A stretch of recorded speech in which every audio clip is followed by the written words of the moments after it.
اہم خبر ہے کہ پشاور میں فیڈرل کانسٹیبلری کے ہیڈ کوارٹرز پر فتنہ الخوارج کا حملہ ناکام بنا دیا گیا۔ سیکورٹی فورسز کی فائرنگ میں 3 دہشت گرد ہلاک ہو گئے۔ دہشت گردی کے حملے میں ایف سی کے 3 اہلکاروں نے جام شہادت نوش کیا۔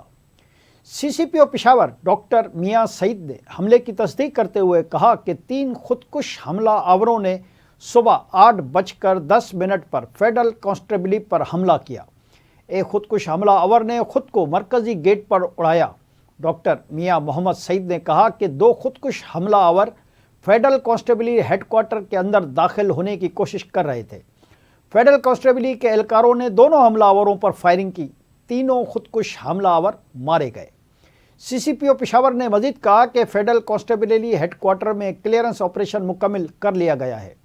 2 خودکش دھماکوں میں 3 سیکورٹی اہلکار شہید اور 2 زخمی بھی ہوئے۔